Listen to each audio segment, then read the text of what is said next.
बिस्मिल्लाहिर्रहमानिर्रहीम। अस्सलाम वालेकुम व्यूअर्स। तो कैसे हैं आप सब लोग? उम्मीद करती हूँ कि आप सब लोग बिल्कुल ठीक होंगे। ड्रामा सीरियल नंद की नेक्स्ट एपिसोड में आप लोग देखेंगे कि आखिर गौहर अपने मकसद में कामयाब हो ही जाती है। वो आखिर राबी को बर्बाद करने का सोच ही लेती है, क्योंकि वो साकिब को अपने ही घर बुला लेती है जानबूझकर। राबी के नंबर से कॉल करके वो जानबूझकर साकिब को अपने घर बुलाकर उसे ज़लील करती है, लेकिन ऐसा कुछ भी नहीं होगा, क्योंकि आखिर में आप लोग देखेंगे कि आखिर गौहर का बेटा उमर का एक्सीडेंट हो जाएगा। दूसरी तरफ आप लोग देखेंगे कि फरवा जो है वो आप हसन ने उसे तलाक दे दी है और वो अपने घर जाकर बहुत ही ज़्यादा रोती है और पछताती है कि आखिर साकिब ने कुछ अच्छा नहीं किया। आगे आप लोग देखेंगे कि आखिर गौहर का इंजाम बहुत ही बुरा होने जा रहा है, क्योंकि उसके बेटे का जो है एक्सीडेंट हो चुका है कि गौहर का प्लान तो ख़राब हो जाता है। वो हर मुमकिन कोशिश करती है कि राबी को जहांगीर की ज़िंदगी से निकाल पाए, मगर ऐसा नहीं होता। आगे आप लोग देखेंगे कि गौहर अब एक नया प्लान चलती है। वो राबी से कहती है कि प्लीज़, मेरी माँ बहुत बीमार है, तुम जहांगीर से बात करो। उन्होंने साकिब की कंपनी को एक नोटिस भेजा है, वो वापस ले लें। राबी साफ इनकार कर देती है कि मैं जहांगीर से ऐसा कुछ नहीं मांग करूँगी। गौर कहती है कि ये काम तो तुमने ही करना है, नहीं तो मैं तुम्हें जहांगीर की ज़िंदगी से बाहर निकाल दूंगी। राबी बहुत डरी रहती है और आखिर वो जहांगीर से बात कर ही लेती है। आखिर जहांगीर भी मान जाता है। गौहर जानबूझकर राबी को ब्लैकमेल करती है। वो जानबूझकर उसे डराती धमकाती है कि अब तुम जहांगीर की ज़िंदगी से चली जाओगी। राबी आखिरकार डर कर जहांगीर को कॉल कर ही देती है कि अब मैं तुम्हारे साथ नहीं रह सकती, मैं ये घर छोड़कर जा रही हूँ। हसन के दिल में आखिर फरवा के लिए गलतफहमी पैदा हो ही जाती है। वो फरवा पर शक करता है। फरवा उसे गुड न्यूज़ सुनाने के लिए कॉल करती है। वो उसे बताती है कि हसन, तुम बाप बनने वाले हो। हसन बहुत खुश होता है और उसे कहता है कि मैं अभी और इसी वक्त तुम्हें लेने आ रहा हूँ। हसन फरवा के पास जाता है फरवा को लेने के लिए, तो वहाँ पर शाहज़ेब को देख लेता है।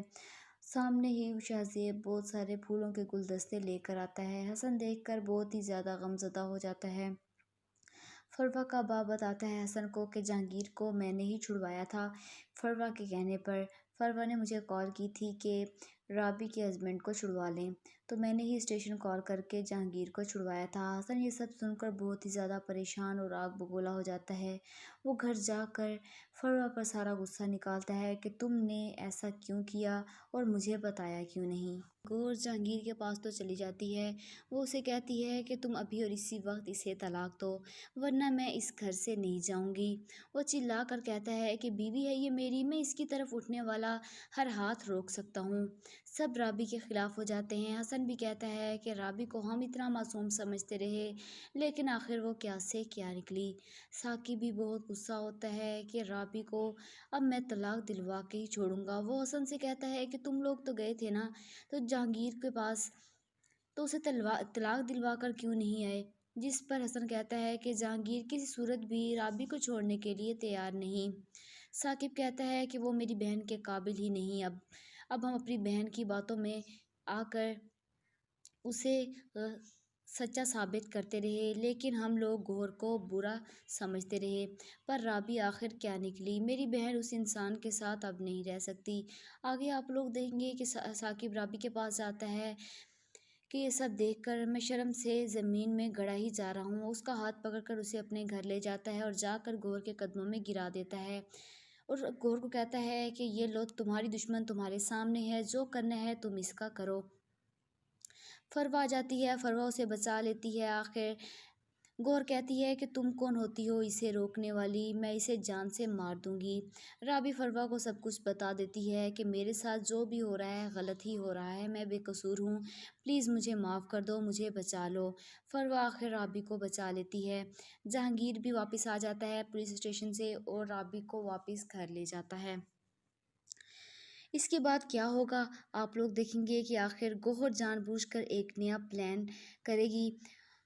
وہ ڈرامے کرتی ہے اور آخر جہانگیر کے گھر چلی جاتی ہے اور وہاں جا کر روتی ہے جہانگیر اور رابی کے سامنے، ان کے آگے ہاتھ جوڑ کر معافی مانگتی ہے کہ پلیز جہانگیر مجھے ایک بار معاف کر دو، میں نے تمہارے ساتھ بہت برا کیا، رابی تم بھی مجھے معاف کر دو، ہم دونوں ایک ہی گھر کی چھت کے نیچے رہیں گے اور اس گھر کو جنت بنا دیں گے۔ جہانگیر چپ ہو کر کھڑا یہ سب باتیں سنتا رہتا ہے۔ وہاں پر جہانگیر کی ماں آ جاتی ہے اور یہ سن کر خوش ہو جاتی ہے کیونکہ وہ اپنے پوتے عمر کے بغیر نہیں رہ سکتی، اسی لیے وہ گوہر کو اس گھر میں رہنے کی اجازت دے دیتی ہے۔ گوہر سب کے سامنے بہت ہی معصوم بنتی ہے، لیکن آخر اس کے اندر ابھی بھی آگ نکلی ہوئی ہے کیونکہ وہ جانتی ہے وہ جان بوجھ کر یہ سب کر رہی ہے، وہ جان بوجھ کر رابی کا گھر برباد کرنے کی کوشش کر رہی ہے۔ رابی کی بھابھی کو جب پتہ چلتا ہے کہ گوہر اس گھر میں واپس آ گئی ہے تو وہ رابی کو بتاتی ہے کہ گوہر کو تم کسی بھی قیمت پر معاف نہیں کرنا، کیونکہ گوہر ایک ایسی عورت ہے جو کبھی کسی کی بنی ہی نہیں، وہ ضرور تمہارے ساتھ کچھ نہ کچھ غلط کرے گی۔ رابی بہت ہی زیادہ پریشان ہوتی ہے۔ دوسری طرف ثاقب کہتا ہے کہ میں رابی کو طلاق دلوا کر ہی چھوڑوں گا، میں اپنی بہن کے سر پر اسے سوار نہیں دیکھ سکتا۔ آخر گوہر جان بوجھ کر ایک نیا پلان کرتی ہے، وہ سب کو اپنے ساتھ ملا لیتی ہے، جہانگیر اور اپنی ماں کو بھی اپنے ساتھ ملا کر ایک نیا پلان چلتی ہے۔ وہ گھر سے باہر گئے ہوتے ہیں اور آخر ثاقب آتا ہے رابی کے پاس، وہ رابی کے پاس کھڑا ہوتا ہے تو وہاں آ کر جہانگیر اور گوہر وہاں آ جاتے ہیں۔ گوہر دیکھ کر اسے پوچھتی ہے کہ ثاقب تم یہاں؟ آخر جان بوجھ کر اب گوہر یہ نیا پلان چلے گی کہ ثاقب رابی کے ساتھ ابھی بھی تعلق رکھتا ہے۔ گوہر جان بوجھ کر یہ ڈرامہ کرے گی کہ آخر رابی ابھی بھی ثاقب کے ساتھ تعلق میں ہے۔ تو کیا لگتا ہے آپ لوگوں کو، کیا گوہر اس پلان میں کامیاب ہو پائے گی یا نہیں؟ کمنٹ باکس میں ضرور بتائیے گا۔ تب تک کے لیے مجھے اجازت دیجیے گا۔ خدا حافظ۔